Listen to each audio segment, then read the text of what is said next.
Good evening students. आज हम जिस टॉपिक पे बात कर रहे हैं वो है दक्षिणी पूर्वी एशियाई संगठन आसियान।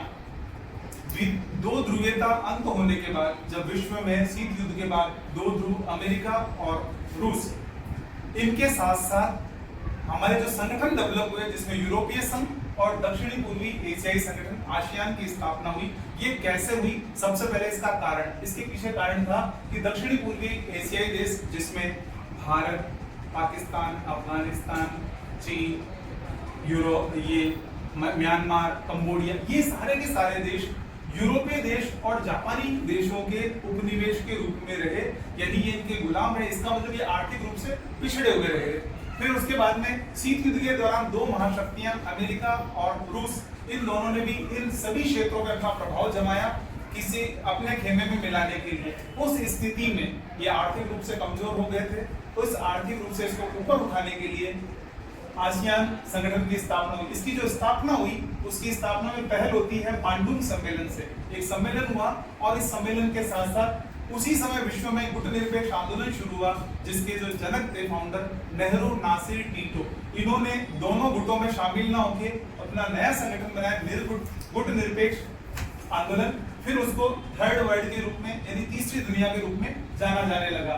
इसके बाद 1967 में 1967 में बैंकॉक घोषणा पत्र तैयार हुआ। इस घोषणा पत्र में 5 देशों ने हस्ताक्षर किए। वो कंट्री थे इंडोनेशिया, मलेशिया, फिलीपींस, सिंगापुर और थाईलैंड। पहला प्रयास इन्होंने किया, हस्ताक्षर करके इन्होंने ये डिसीजन लिया कि हम जो भी देश हैं दक्षिणी पूर्वी एशिया के जो आर्थिक रूप से पिछड़े हैं उन्हें मदद करके ऊपर उठाने की कोशिश करेंगे। इनका जो मेन एम्स था, जो उद्देश्य था, आर्थिक विकास को बढ़ावा देना, यानी इकोनॉमिकली डेवलपमेंट, साथ ही साथ सामाजिक और सांस्कृतिक विकास करना, यानी सोशल और कल्चरल डेवलपमेंट पे भी इन्होंने फोकस किया।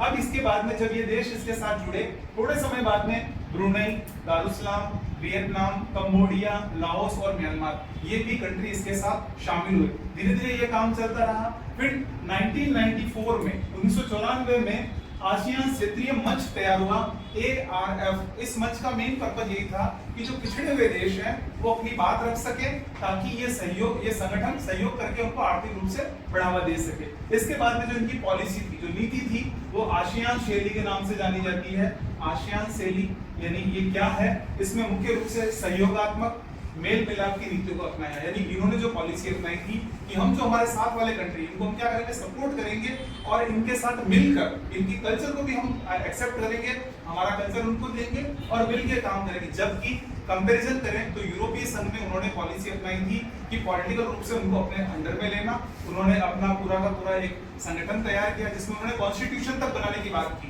हालांकि इसमें कॉन्स्टिट्यूशन नहीं बना, बाकी पूरा सब कुछ हुआ, लेकिन इन्होंने ऐसा कुछ नहीं किया। इन्होंने कहा हम आर्थिक सहयोग करेंगे और सभी देशों को साथ रखेंगे। इसी के साथ इन्होंने जो ये देश थे जिसमें थाईलैंड, कंबोडिया, आपसी जो संघर्ष थे, इन संघर्षों को उन्होंने रोका और इन देशों को एक करने का काम किया। फिर उसके बाद में 2003 में जो 3 पिलर्स कहलाते हैं, आसियान के 3 पिलर्स, 3 स्तंभ कौन कौन से हैं?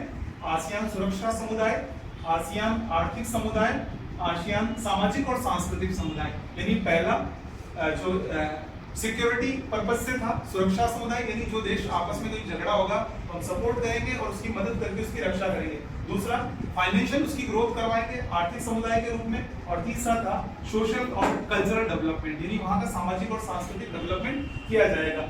जब ये सारा प्रोग्राम शुरू हुआ तो इसी के साथ मुक्त व्यापार क्षेत्र की शुरुआत हुई, जिसमें इन्होंने आसियान संगठन ने ये डिसाइड किया कि हम जो कंट्री है आपस में एक दूसरे को विदाउट टैक्स या कम टैक्स पे सपोर्ट करेंगे ताकि देश ग्रोथ कर सके, जिसे FTA के नाम से जाना जाता है।